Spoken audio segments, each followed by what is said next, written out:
자, 이제 211페이지를 보겠습니다. 우리 지난 시간에 지금 말씀하신 대로 수업한 대로 여기 대상 배웠죠? 대상 세 가지가 있고 여기 금액은 꼭 기억하시라 했죠? 80억, 5억, 6억을 초과해야 된다. 구구단하고 똑같으니까 꼭 기억하시고, 그리고 주택은 예외적으로 합산 배제 주택이라는 게 있다. 그죠? 이렇게 6개가 대표적인데 이 합산 배제 주택은 보유 현황 신고를 해줘야 된다. 언제? 9월 달에 9월 16일부터 30일까지 납세지관할 세무서장한테 신고를 해주시면 됩니다. 이때 그러면 납세 의무자는 뭐다? 이 기준금액을 초과했을 때 세금을 내기 때문에 이 기준금액을 초과하는 자가 납세 의무자 해서 80억, 5억, 6억을 초과하는 자 이렇게 기억하시면 됩니다. 과세표준도 전체 합해서 80억, 5억, 6억 가진 세금을 안 내기 때문에 그걸 빼주고 거기다가 셋 다 반드시 뭘 곱해야 된다? 공정시장가액비율을 곱한단 말이 반드시 들어가야 된다. 이때 공정시장가액비율은 전부 다 80%라는 거 기억하시고요. 그리고 예외적으로 주택의 경우는 1세대 1주택 단독 명의자의 경우는 뭐한다? 추가로 3억 공제를 받을 수 있다. 단독만 된다는 거 기억하시면 됩니다. 자, 그러면 여기서 211페이지 또 하나가 있습니다. 후번에 1주택자는 또 뭘 받을 수 있다? 세액공제라는 걸 받을 수 있습니다. 세액공제. 그러니까 추가 3억 공제에서 종부세가 나왔어요. 그러면 거기서 그걸 다 내는 게 아니라 여기서 말하는 세액공제를 두 가지가 있는데 하나는 연령별 세액공제가 있고 보유기간별 세액공제가 있습니다. 그러니까 결론적으로 얘가 세액공제라는 걸 또 해주는데, 그죠? 이 세액공제는 종부세 다 계산한 다음에 또 빼준다는 얘기죠. 근데 누구만 해준다? 얘도 1세대 1주택자만 해줍니다. 당연히 단독 명의죠. 그러니까 단독 명의자는 이것도 해서 계산하고 그 나온 세금에서 또 뭐 해줘? 세액공제 두 가지를 해줘요. 하나는 뭐 연령별 세액공제가 있고 뭐 있어요? 보유기간별 세액공제. 그러니까 나이대에 따라서 또 공제해 주는 거죠. 그러니까 뭐 거기 나있죠? 60세 이상 이렇게 나오죠. 60세 이상 예를 들면 65세 미만 이렇게 가는 거죠. 나이대에 따라서.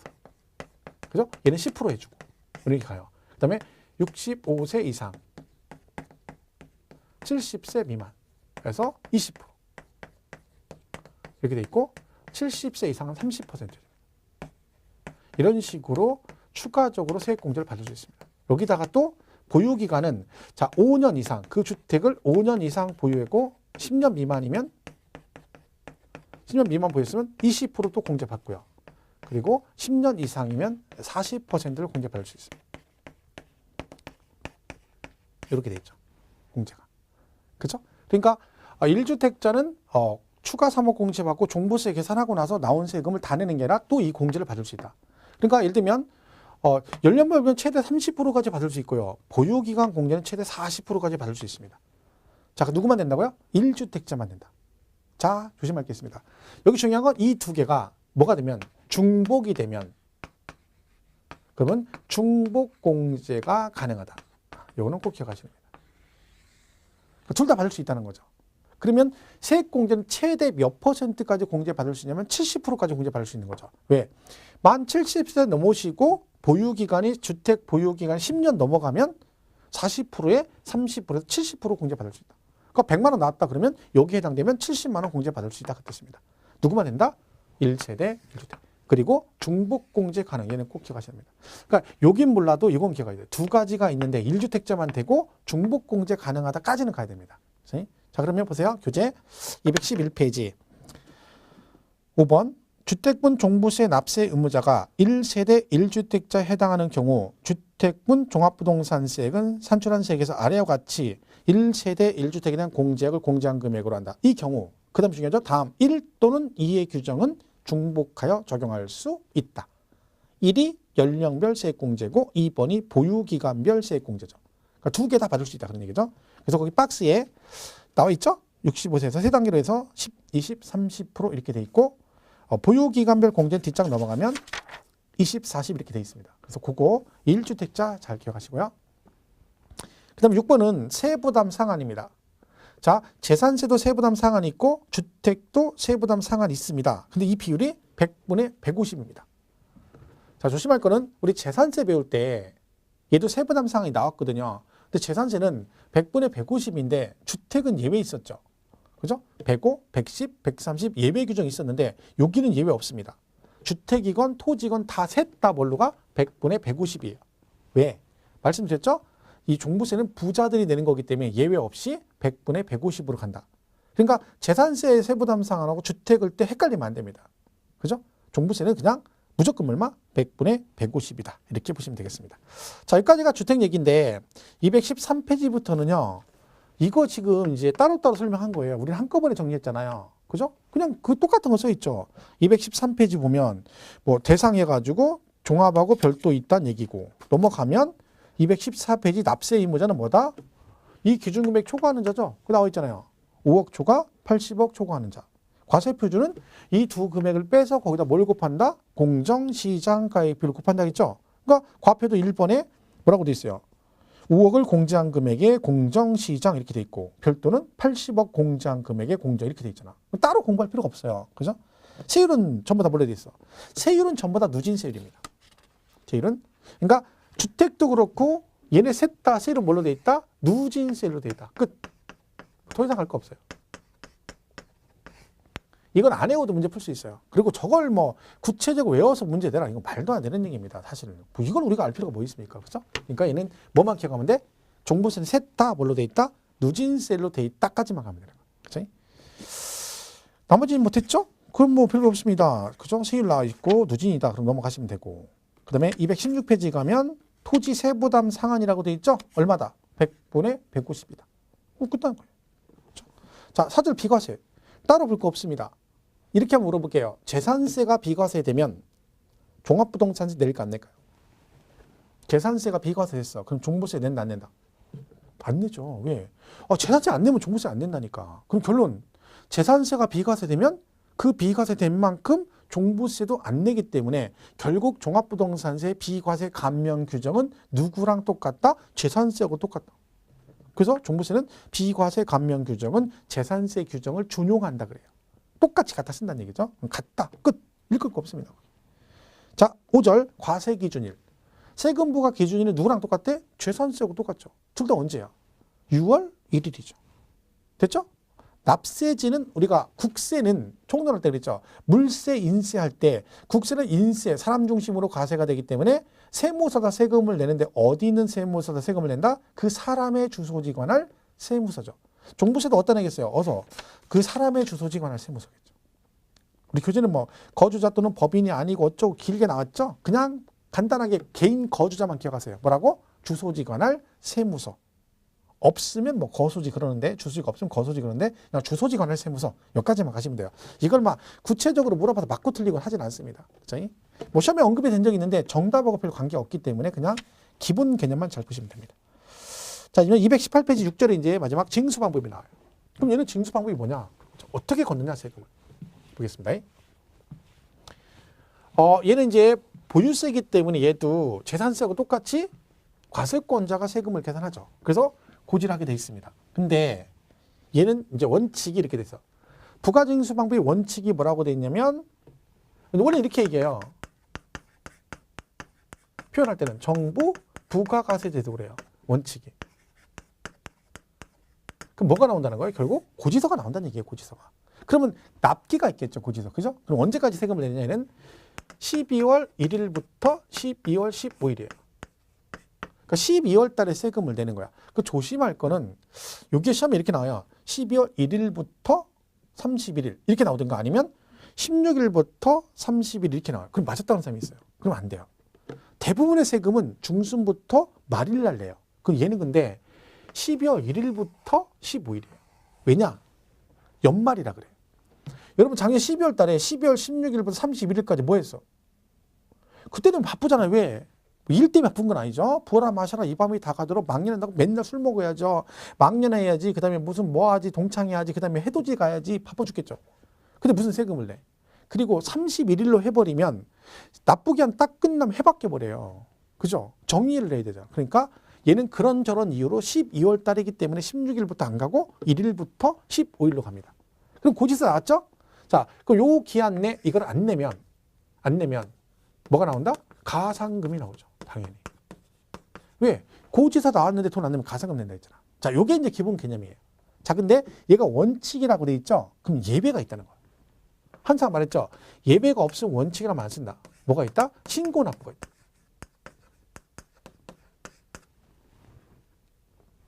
날짜는 똑같아요. 1일부터 15일 이렇게 돼 있어요. 그러니까 고지서가 나와도 15일까지 내셔야 되고 신고납부를 해도 15일까지 여러분이 신고를 하셔야 돼요. 근데 조심할 게 보세요. 얘는 선택사항이에요. 선택사항. 그러니까 의무 규정은 아닌 거죠. 원칙이 정부 부과니까 원칙은 고지서가 나와요. 그럼 여러분이 고지서 받고 그냥 돈 내면 끝이야. 근데 신고납부는 뭐냐면 여러분이 신고납부를 선택해서 할 수도 있고 안 할 수도 있다는 거예요. 그럼 언제 하느냐? 보통 이런 거죠. 고지서를 받았어.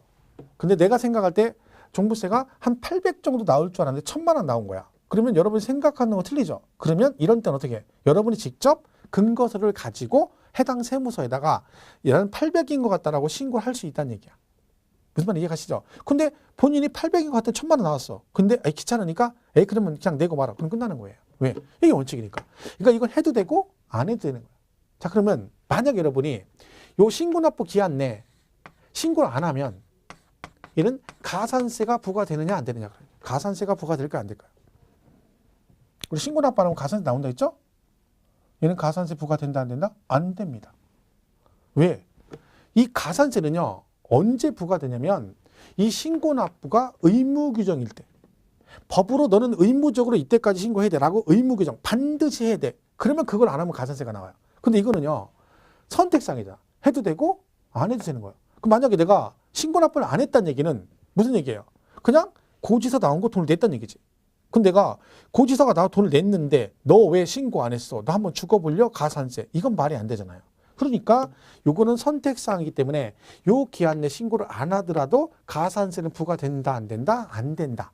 그런데 이게 좀 복잡한 게 이때 무신고 가산세가 있고 과소신고 가산세가 있어요. 근데 여기서 신고를 안 해도 가산세가 부과가 안 된다는 얘기는 이 둘 중에 어떤 걸 말하는 거야? 요걸 말하는 거야. 그러니까 무신고 가산세는 부과가 안 돼요. 왜? 신고를 안 했을 때 부과되는 거잖아. 그럼 내가 신고를 안 해도 가산세 부과는 안 되죠. 왜?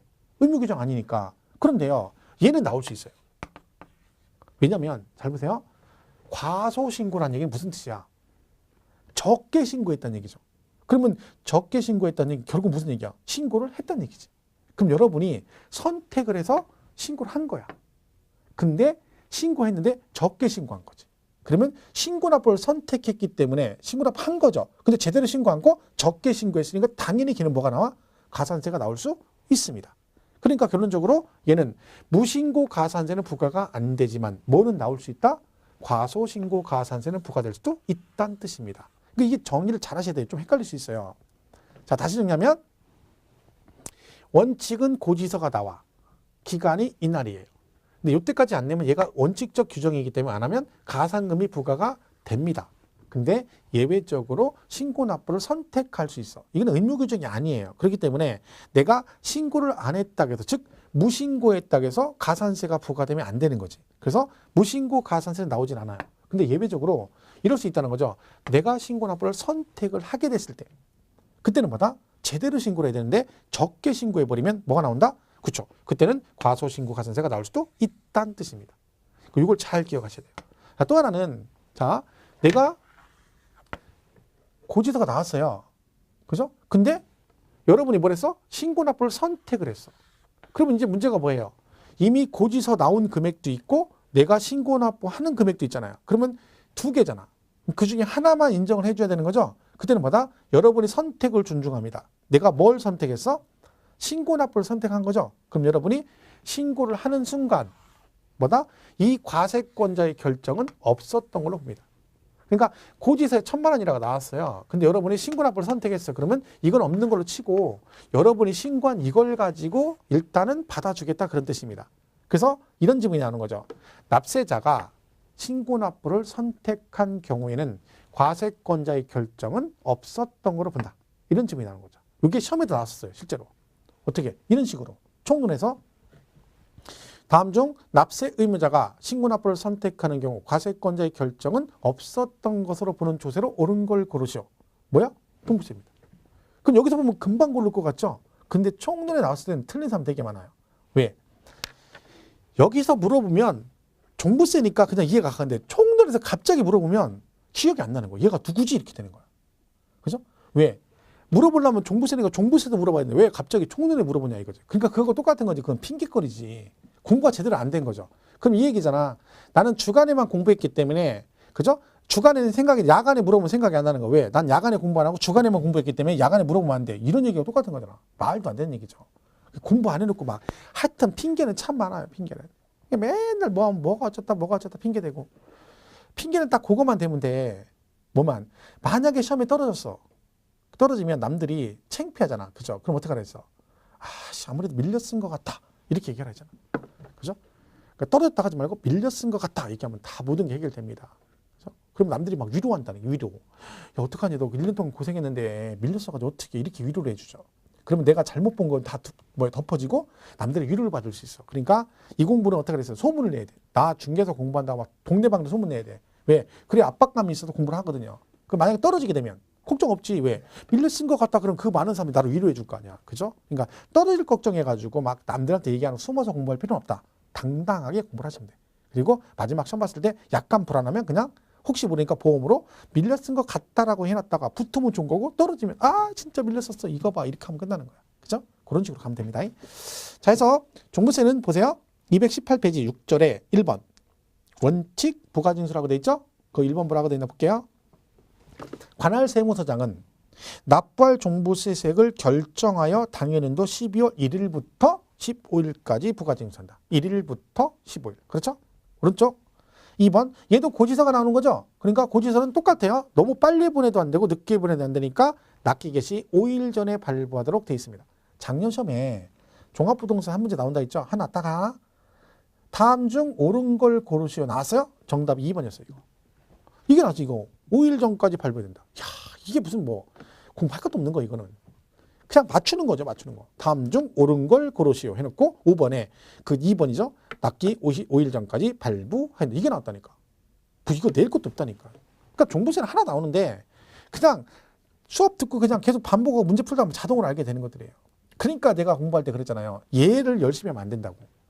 뭐래나? 지금 종부세 동영상 들으시는 분들도 이거 들었으면 끝나는 거 잠깐 정리하고 말해야지 나중에 시간 내가지고 막 주말에 가가지고 내가 종부세 좀 부족하니까 이번엔 종부세 통달해야 되겠어. 그래도 막 하루 종일 종부세 하면 차라리 집에서 자.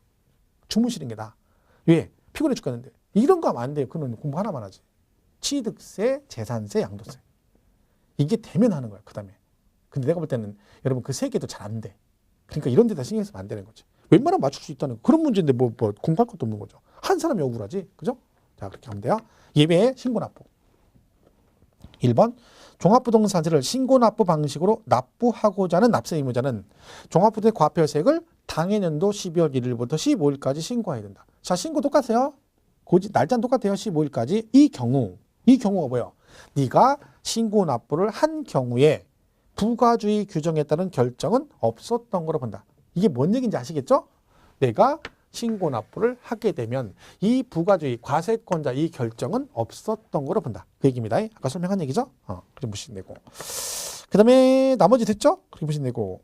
그 다음에 거기 그 보충학습 있죠? 보충학습.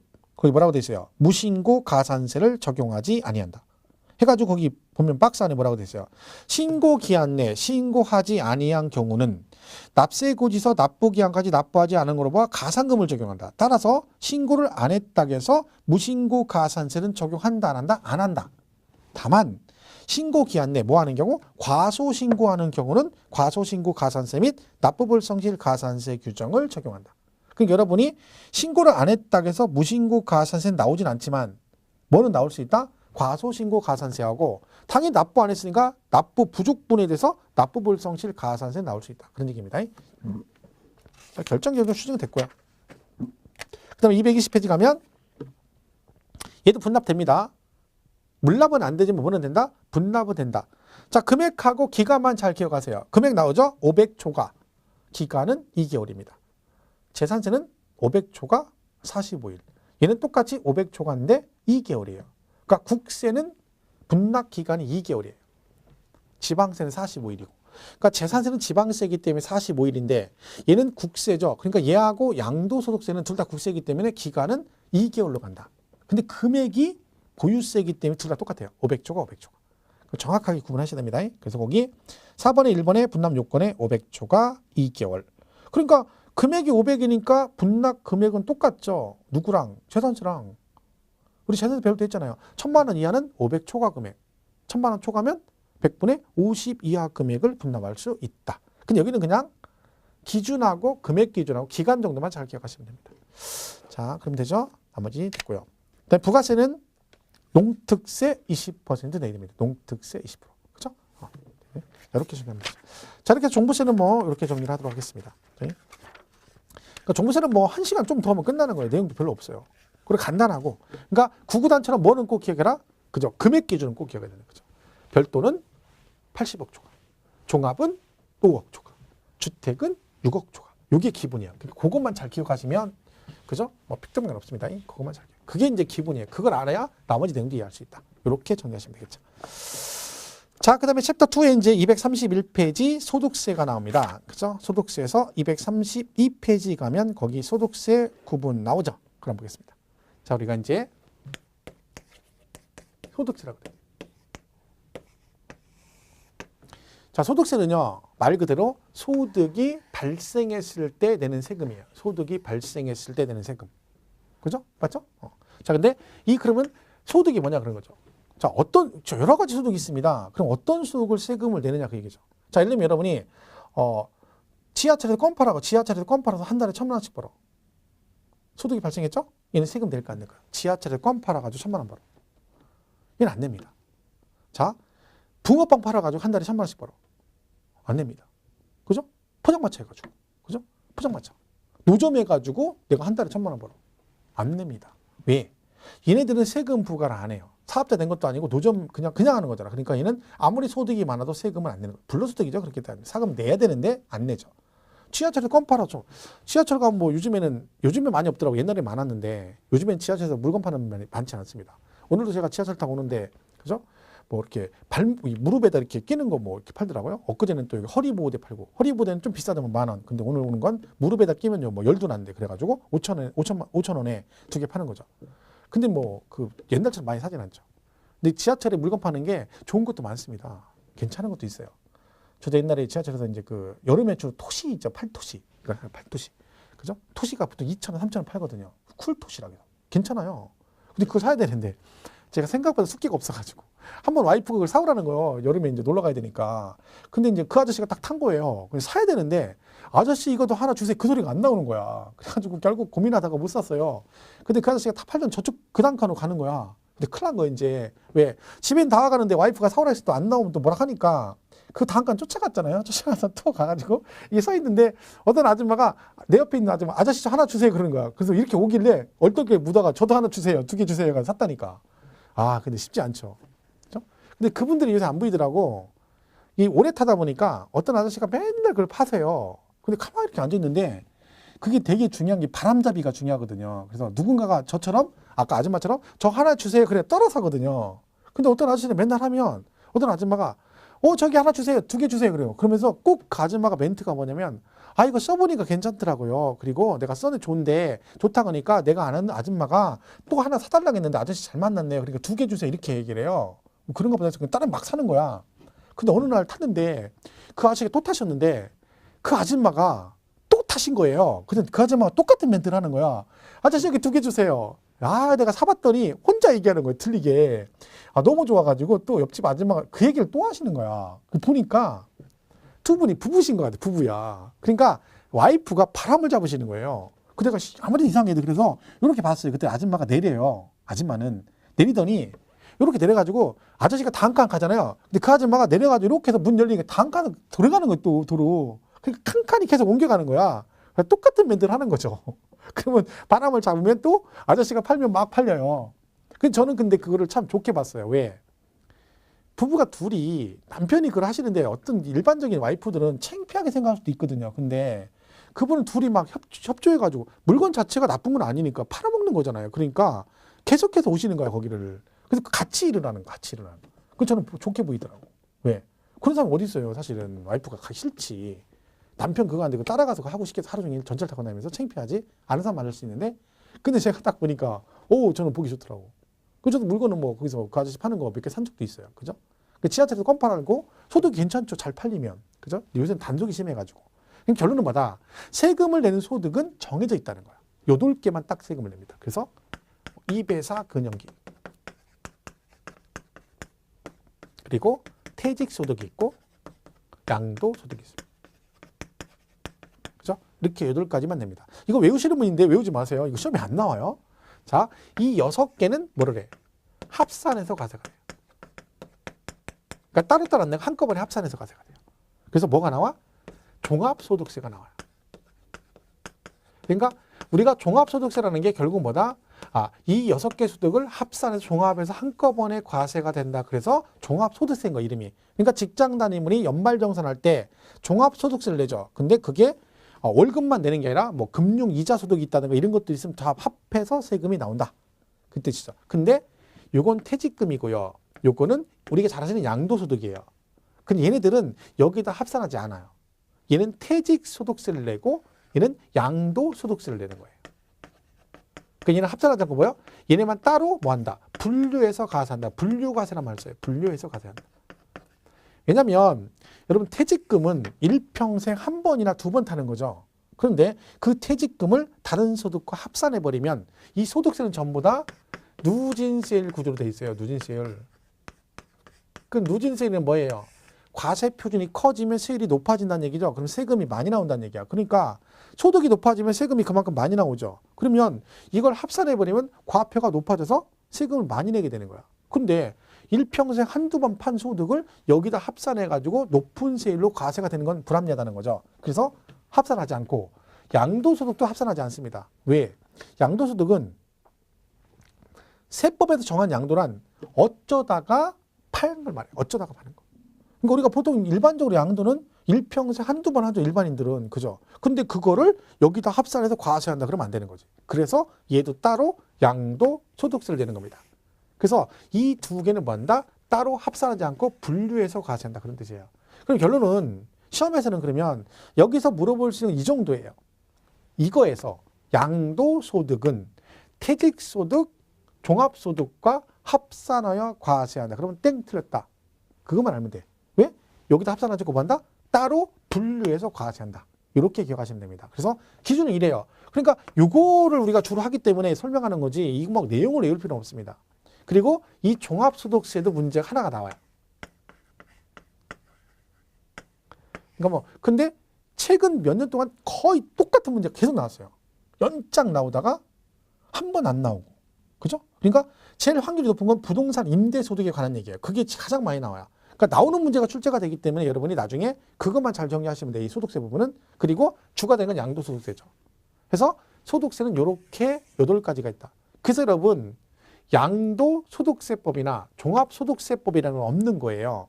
왜? 이 소득세법 안에 이 8가지가 다 들어가 있는 거야. 그러니까 만약에 여러분 양도소득이나 종합소득에서 알고 싶으면 법제처 들어가셔서 양도소득세법 이렇게 치면 안 나와요. 소득세법 이렇게 치면 이 8개 소득이 쭉 나오는 거야. 그죠? 그러니까 소득세, 그러니까 우리가 양도세가 개정되면 소득세법 개정 그러지 양도소득세법 개정이라는 말은 안 씁니다. 그죠? 자, 그 얘기를 쓴 거예요. 그래서 거기 232페이지 박스에 합산과세에서 6개 나와 있고 분류과세란 말 나와 있죠. 퇴직소득하고 양도소득. 그러니까 여러분은 그냥 퇴직소득과 양도소득은 합산하지 않고 뭐 한다? 분류과세한다. 그 개념만 이해하시면 되는 거야. 나머지 필요 없고. 그죠? 쓸데없이 외우지 말고요. 그 다음에 소득세 통론의 개념 같은 게 나옵니다. 개념은 됐고 오른쪽 233페이지에 현행 소득세의 특징이라고 나와요. 그죠? 자, 현행 시행되고 있는 우리나라 소득세법은 소득 원천서를 바탕으로 하여 계속적이고 반복적인 소득에 대해서 과세하고 또한 퇴직소득 및 양도소득과 같이 일시적 우발적으로 발생하는 소득에 대해서 과세는 순자산 증가설도 일부 채택하고 있다. 자, 이게 뭐냐면 이거는요 설명만 한 번 듣고 굳이 외우려고 할 거 없어요. 왜? 이 썰 있죠. 무슨 썰 무슨 이런 건 우리는 이거밖에 없어요. 그러니까 무슨 썰이 제일 많이 나온 건 학개론이에요. 학개론. 학개론은 막 무슨 썰 많죠. 무슨 썰 지대론 뭐 해가지고 썰 많죠. 그것도 이름도 물론 외국 애들이 나와가지고 뭐라고 했다는 거예요. 아담 스미스가 내가 누군지도 모르는데 걔가 옛날에 뭐라고 했대. 1700 몇 년도에 뭐 보이지 않는 손 이랬다는 거예요. 리카르도가 뭐라고 했다는 거예요. 그 내가 어떻게 알아. 리카르도 얼굴도 모르는데. 그것도 죽은 지도 오래됐는데. 근데 걔들이 뭐라고 얘기했다. 그걸 외워야 되는 거죠. 머리 아픈 거예요. 그래서 학개론은 힘들죠. 근데 우리는 썰이는 이거 하나 있어. 자, 소득 원천설은 뭐냐면 여기 나온 대로 반복적이고 계속적으로 발생하는 소득만 과세하자. 이게 원천설이고, 순자산 증가설은 평생 한 번이건 두 번이건 소득만 발생하면 과세하자. 이게 순자산 증가설이에요. 우리나라는 그럼 보세요. 소득 원천설에 의하면 양도소득과 퇴직소득은 과세할 수가 없습니다. 왜? 원천설은 반복적이고 계속적으로 발생하는 소득만 과세한다는 얘기잖아. 근데 양도소득은요, 어쩌다가 발생한 소득이거든. 근데 과세를 못하는 거지. 근데 우리는 하고 있잖아. 걔는 무엇에 근거해서? 순자산 증가설. 그런 거죠. 그러니까 소득 원천설을 원칙으로 하면서 일부 순자산 증가설을 가미하고 있다. 요게 그 얘기입니다. 처음이니까 하는 거예요. 그냥 그런가 보다 하시면 돼요. 자, 특징 1번 개인 단위별 과세. 우리 세법은 누구? 개별 과세입니다. 무조건. 그러니까 합산도 개인별로 합산한다. 그러니까 부부가 맞벌이를 하더라도 종합소득세 낼 때는 부부 각각 합산하는, 둘이 합산하는 게 아니라 각각이죠. 각각. 그죠? 그 얘기입니다. 개인별. 열거주의는 별거 아니에요. 그냥 제목만 보시면 돼요. 열거주의는 법으로, 그러니까 열거된 소득만 세금을 낸다. 그러니까 여기에 열거된 소득만 세금을 내는 거예요. 그러니까 아까 제가 노점을 하거나 지하철에서 껌 팔았다고 세금을 내는 건 아니다. 왜? 여기에 열거된 게 아니기 때문에. 그죠? 3번 소득세 과세 방법은 종합과세, 분리과세, 분류과세 이렇게 돼 있죠? 뭐 신경 쓸 거 없습니다. 읽어보지도 마세요. 뭐 중요한 얘기 아니고. 그것만 기억해. 얘는 두 개는 뭐 한다? 분류과세한다. 합산하지 않는다. 요것만 다 기억하시면 돼요. 인적공제는 뭐, 그죠? 소득세 여러분 연말정산에서 세금 낼 때 인적공제 받잖아요. 배우자 공제, 자녀 공제 같은 거 얘기하는 겁니다. 뭐 시험에서 물어보는 얘기는 아니니까. 234페이지 초과 누진세율이라고 돼 있죠? 소득세는 전부 다 누진세율 구조로 돼 있습니다. 거기 수정하겠습니다. 현행소득세는 6에서 38% 5단계가 아니라 6에서 40% 6단계로 돼 있습니다. 그게 뭐라고 고쳐요? 6에서 38%를 뭐라고 고쳐라? 6에서 40%. 이렇게 고치죠. 그리고 얘는 5단계가 아니라 6단계로 돼 있어요. 그래서 단계는 뭐 중요하지 않은데 이렇게. 개정된 거예요, 개정. 그죠? 이게 늦게 개정됐어요. 이게 늦게 개정돼서 우리 교재에는 반영이 안 됐죠. 책이 좀 일찍 나왔기 때문에. 그러니까 그거는 나중에 종합표 나온다고 했죠. 일단 지금 고치세요. 현행 소득세는 6에서 38%가 아니라 40%. 그러니까 얘가 6, 15, 24%, 35%, 38%. 원래 이렇게 돼 있어요, 5단계로. 근데 이번에 개정되면서 40% 구간이 생겼죠. 그러니까 5억 초과 구간은 40%를 내라 이렇게 바뀌었어요. 그러니까 거기 현행 소득세는 6에서 몇 프로? 40%, 그 다음 뭐? 6단계 초과 누진세. 그리고 다만 양도소득도 나와죠. 거기도 양도 마찬가지죠? 마지막에 초과 누진 그리고 가로 안에 뭐라고 돼 있어요? 6에서 38% 돼 있죠? 쟤도 몇 프로? 6에서 40%. 지금 고쳐요. 나중에 뭐 종업회 나오면 고친다. 어느 세월에 고칠 거야. 꼭 고치라고 하면 안 고치고 하라고 할 때 하라고 할 때. 지금 멍 때리지 말고 눈 뜨고요. 나중에 보면은 희한한 게 설명할 때는 죽으라고 설명 안 듣고 막 책을 없는 걸 찾아가지고 줄치고 그래요. 근데 제가 여기 보고 고치세요. 그러면 또 그건 안 고쳐. 그 청개구리 신보인 거예요. 청개구리 신보. 그렇게 말을 안 들어 말을 안 듣고 맨날 그러고 애가 집에 가서 애가 너 말 안 들으면 쟤는 누구 닮아서 지혜배 닮아서 말 안 된다고 말도 안 되는 얘기를 하는 거야. 엄마 닮은 거야 엄마. 본인은 말 징그럽게 안 들으면서 그냥 꼭 애한테는 막 지혜배 닮아서 말을 안 듣는 등 멀쩡한 아버지는 무슨 죄요. 맨날 그냥 와이프한테 그냥 당하는 거죠. 이래 당하고 저래 당하고. 그 남자들 참 불쌍하다니까. 그죠? 다 눈치 보고 살아야 되고. 저도 분명히 내가 결혼할 당시에는 제가 갑이었거든요. 누가 봐도. 근데 언젠가부터 밀려가지고 나도 모르게 서열이 완전 집에서 마지막이죠. 그죠? 언제 어쩌다 이렇게 됐나 모르겠어요. 그죠? 근데 뭐 나도 모르게 이렇게 된 거예요. 나도 모르게. 그죠? 그거 똑같은 거예요. 개구리가 왜 물에 넣으면 물 찬물에 넣고 물을 살살 끓이면 얘가 안 도망가잖아요. 그러다 나중에 죽잖아요. 똑같다니까. 나도 모르게 살살 젖어가지고 지금은 그렇게 됐다니까. 이제 수습이 안 돼, 수습이. 그죠? 지금 고치세요. 6에서 40%. 됐죠? 뭐 신고납세 제도다. 그죠? 얘는 신고납부죠, 신고납부. 그러니까 소득세는 자, 국세는 신고납부인데 언제까지 한다? 1년치 몰아가지고 내 연말정산하잖아. 그죠? 이런 1년치 몰아서 다음 연도 5월 달에 내는 거죠. 그러니까 이번 5월 달에 언제 거 내는 거예요? 전년도 2016년 1월 1일부터 12월 31일 걸 몰아가지고 연말에 정산해서 2017년 5월 달에 확정신고하는 거죠. 그런 얘기들이에요. 거기서 뭐 크게 중요한 얘기는 없습니다. 그 3번은 과세 기간은 우리 총론할 때 했어요. 총론할 때. 그러니까 소득세는 소득이 발생하면 내는 거잖아요. 그래서 소득이 월급 받으면 매달 발생하죠. 그러니까 이거를 달달이 발생할 때마다 내는 게 아니라 법으로 과세 기간을 정해준다. 세금 부과 기간을. 그죠? 요게 1월 1일부터 소득세는 31일까지인 거죠.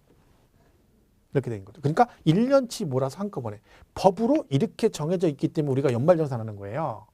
얘가만 6개월 단위에서는 반기별로 정산을 해야 돼. 근데 1년치로 가겠다. 이렇게 정하는 걸 뭐라고 한다? 과세기간 그런다. 그래서 소득세는 원칙이 1월 1일부터 12월 31일까지로 합니다. 자, 그러면 5월 달에 돌아가시면 어떻게 되냐? 돌아가셨는데 세금을, 그럼 돌아가시면 세금을 안 내느냐? 돌아가셔도 세금은 내고 가셔야 된다 그랬죠? 돌아가셔서 세금 내고 가셔야 됩니다. 만약에 돌아가시면 세금을 안 내도 된다 그러면 말했죠. 사업자를 항상 누구한테 낸다? 그 집안의 최고령자 앞으로 내가지고 사업하고 세금 무조건 체납하는 거죠. 그리고 그분 돌아가실 때까지 기다리는 거야. 그죠? 안 내고 있다가. 그럼 딱 돌아가시면 폐업 신고하고 그 다음에 다시 또 사업자를 또 내. 누구한테? 그 집안의 그 다음 고령자. 그죠? 만약에 내 앞으로 내야 된다. 그럼 뭐야? 제가 제일 고령자라는 얘기고 제가 갈 날이 제일 가까웠다는 얘기죠. 그런 식으로 하면 누가 세금을 내겠어? 아닙니다. 다 내야 돼. 누가? 상속이 되죠. 그리고 언제까지? 1월 1일부터 돌아가신 날까지는 세금을 냅니다. 그래서 거기 예외에 보면 거주자가 사망한 경우는 1월 1일부터 사망한 날까지로 한다. 이렇게 돼 있죠. 외국으로 뭐 출국하거나 비거주자가 되면 세금은 내고 가야 되니까 1월 1일부터 출국일까지 발생된 세금은 내고 가라. 그런 얘기입니다. 그래서 뭐 크게 중요한 얘기 원칙만 잘 기억하시면 돼요. 1월 1일부터 12월 30일 이걸 과세기간이라 한다. 이렇게 보시면 되죠. 그리고 235페이지 그 납세 의무자 및 납세 의무 범위에서 그 거주자하고 비거주란 말이 나오죠. 자, 이 부분은 정확하게 기억을 하셔야 됩니다. 왜냐하면 이 말이 되게 많이 나와요. 거주자, 비거주자가. 근데 이걸 잘못 이해하면 안 돼요. 거주자,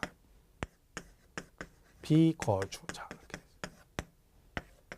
자, 그러니까 모르는 사람이 이제 거주자가 뭡니까? 그러면 이렇게 얘기해요. 그 집에 살고 있는 사람 이렇게 얘기할 때가 있어요. 그런 게 아니에요. 그죠? 이 거주자는 뭐다? 세법의 거주자는 이런 얘기를 했죠. 우리나라에 주소가 있거나 또는 1년 이상 거소를 둔 자. 얘가 거주자예요. 비거주자는 이거 아니거죠. 그러니까 주소도 없고 거수도 없어. 그걸 뭐라고 그래? 비거주자라고 그래요. 자, 그럼 이 둘의 차이는 뭐냐? 얘는 국내 소득에 대해서 납세 의무가 있고 국외 소득에 대해서 납세 의무가 있습니다. 얘는 국내 소득에 대해서만 납세 의무가 있다. 자, 여러분은 거주자 맞죠? 왜? 우리나라에 주소가 있잖아요. 그죠? 그럼 뭔 뜻이야? 우리나라에서 돈을 벌면 당연히 세금을 내시고 그다음에 외국에 나갔다 돈을 벌어도 한국에다 세금을 내다는 뜻입니다. 예를 들면 옛날에 왜 손지창 씨 장모님이 그 한참 뉴스에 나왔었죠. 장모님이 오연수 이제 엄마죠. 거기가 외국에 갔다가 라스베가스 갔다가 그 뭐 이거 해가지고 우연히 그 관광 갔다 이렇게 했는데 걔가 잭박 터져가 돈 얼마 벌었다 막 한참 시끄러웠습니다. 그죠? 근데 그분은 거기서 그러면 그 잭박 터졌으니까 거기다 세금을 냈겠죠? 그리고 거주자잖아. 그러니까 어떻게 돼? 한국에 와서 세금을 또 내야 됩니다. 그게 왜 그래? 거주자는 국내 소득과 국외 소득에 대해서 세금을 낸다. 아이고 죄송합니다. 이걸 잘못했네. 정신없네요. 자, 이거는 1년이 아니라 183일 이상이죠. 옛날 얘기라고 했네. 지금 바뀐 지가 언제인데, 그죠? 자, 주소가 있거나 1년 중에 183일 이상 거소를 두면 얘는 거주자로 봅니다. 이게 뭔 얘기냐면 1년이 365일이잖아요. 그럼 그 중에 반절 이상 한국에서 생활 근거지가 있거나 생활하고 있으면 얘는 거주자로 보겠다는 거야. 근데 왜 하필은 183일이다? 1년이 365일이잖아요. 나누기 2하면 182.5일이에요. 그러니까 반올림해서 183일 이상 이렇게 되는 거죠. 그래서 주소가 있으면 거주자고 주소가 없어도 며칠 이상 183일 이상 거소를 두면 얘는 거주자로 보겠다. 그런 뜻입니다. 비거주자는 우리나라에서 발생한 소득만 납세 의무를 칩니다. 이건 당연한 얘기가 자, 예를 들면 톰 크루즈가 최근에 뭐 영화 때문에 지난번에 왔다 갔고 오늘은 뭐 밀라 무슨 뭐 요비비치인가 뭐가 있어요. 그 제 5원소에 나왔던 여자 있죠. 걔가 한국에 왔어요. 그래서 그냥 이준기가 뭐 한다고 인터넷에 나오던데. 그러면 예를 들면요. 톰 크루즈나 얘네들이 한국에 와가지고 비거주인데 와서 CF 같은 거 찍을 수 있잖아요. 예를 들면 우리나라 CF가 옛날에 지금은 많이 외국인이 안 찍어요. 근데 제일 많이 찍을 때가 언제였냐면 저 이제 고등학교 때 이때 보통 그때 홍콩 영화 대세였죠. 그때 제일 유명했던 게 성룡의 치권이 나왔어. 치권. 추석 특선 영화 해가지고 막 대대장이었죠. 그다음에 성령이 그다음부터 막 성령 치권 나오고 막 사망 뭐 해가지고 막 쭉 나왔죠. 사망유의 막 이런 게 나왔어요. 그러면서 홍콩 영화 히트치기 시작했죠. 그래가지고 뭐 임청아, 동방불패 아시죠? 그거 나왔지. 왕조연의 뭐 천년유혼 맞죠. 그다음에 뭐 첩혈상홍, 도신, 그다음에 뭐 그런 거 나왔죠. 막 유명한 영화 되게 많았습니다. 그럼 걔네들이 전부 다 홍콩 사대청에서 장국영, 뭐 주윤발, 주성치, 막 성룡 뭐 해가지고 한국 CF 엄청 찍었습니다.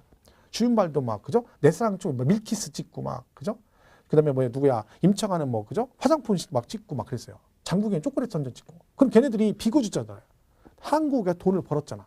그럼 뭐 해야 돼? 세금은 내고 가야지. 그러니까 비거주자도 우리나라에서 돈을 벌었으니까 세금은 내고 가야 된다. 그 차이예요. 그러니까 이걸 왜 잘 얘기를 하냐면 뒤에 양도세 같은 데 가면요. 거주자, 비거주자라는 말이 잘 나와요. 그럼 그 용어가 이런 뜻이라는 거죠. 양도세, 비과세도 거주자, 비거주자 얘기하고 장기보유, 특별공제, 기본공제 할 때 이 말이 나와요. 그러면 이때 거주자 뜻이 이런 뜻이라는 걸 기억을 하셔야 되는 거지. 사실은 이 개념을 가지고도 시험에 몇 번 나왔어요. 소득세 부분에서. 예를 들면 이제 얘가 거주자인 경우 국에 있는 토지를 양도하면 양도세 납세 의무가 있다. 이렇게 보는 거예요. 그죠? 그다음에 얘가 비거주자인 경우 외국에 있는 토지를 양도하면 뭐 양도세 납세 의무가 있다. 이런 식으로 나오는 거예요. 그럼 틀렸죠. 왜? 비거주자인 경우는 외국에 있는 토지를 양도하면 납세 의무가 없죠. 왜? 얘는 우리나라 걸 팔았을 때만. 뭐 이걸 가지고 시험에 언급이 된 것도 있으면 최근에도. 그러니까 이 개념을 정확하게 기억하셔야 돼. 거주자는 이걸 거주자라고 그러고 얘는 비거주자 그러는데 그 둘의 차이가 뭐다? 거주는 국내외 소득에 대해서 납세 의무가 있고 얘는 국내 소득에 대해서 납세 의무가 있다. 이게 되게 민감한 거예요. 사실은요. 우리나라 국세청에서 요 관련해서 외국에 있는 비거주자 관련해서 세금 지금 소송 걸린 게 크게 두 건이 있습니다.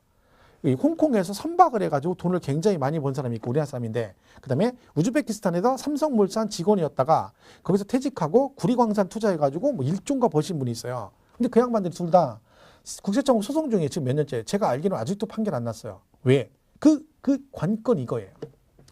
걔네들이 거주자냐 아니냐 이 차이예요. 돈을 둘 다 외국에서 벌었단 말이에요. 근데 국세청은 니네들은 거주자다. 그러니까 외국에서 번 돈도 한국에다 세금을 내라 이런 뜻이고 걔네들은 나는 비거주자다. 그러니까 외국에서 번 돈은 한국에 낼 수 없다. 이렇게 맞선 거죠. 그러니까 세금 몇 천억씩 걸린 거예요. 이게 몇 천억씩. 굉장히 크죠. 양쪽에 막 소송 거니까 뭐 변호사 되고 하니까 이게 막 지금 몇 년째 이게 가고 있는 거예요. 처음에 국세청에서 굉장히 자신감을 가졌는데 그쪽도 돈이 많으니까 막 유명 변호사 갖다 댔을 거 아니에요. 그러니까 지금은 많이 줄어들죠. 금액이 처음에 얘기했던 많이 줄었어요. 근데 아직도 판결 안 났어요. 근데 여러분 되게 단순하잖아요. 그 세금 몇 천억이 걸린 게 뭐가 걸리는 거야? 이거랑 걸리는 거야. 얘가 거주자냐?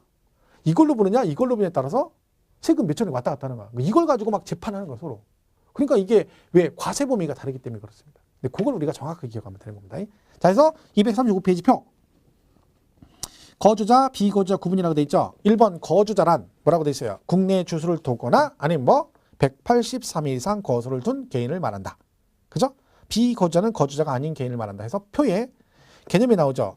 거주자는 나와 있고 비거주자 나와 있는데 밑에 납세 의무가 나오죠. 그럼 거주자 납세 의무가 뭐라고 돼 있어요? 국내 국외 모든 원천 소득에 대해서 납세 의무를 진다라고 돼 있고 비거주자는 국내 원천 소득에 한하여 납세 의무를 진다. 이 개념을 잘 이해를 해주시면 되겠습니다. 자, 이렇게 해서 거기는 거주자, 비거주자 개념만 잘 보시면 되겠습니다. 나머지는 읽을 거 없습니다. 뒤에 납세지도 마찬가지고. 그래서 총론 부분은 그렇게 정리를 하도록 하겠습니다. 자, 여기까지 정리하시고 다음 시간에 238페이지 나오는 부동산 관련 사업소득 있죠? 여기부터 종합소득 나오는 부분 있죠? 그 부분 정리를 하고 양도세 이렇게 정리를 하도록 하겠습니다. 오늘 여기까지 하겠습니다.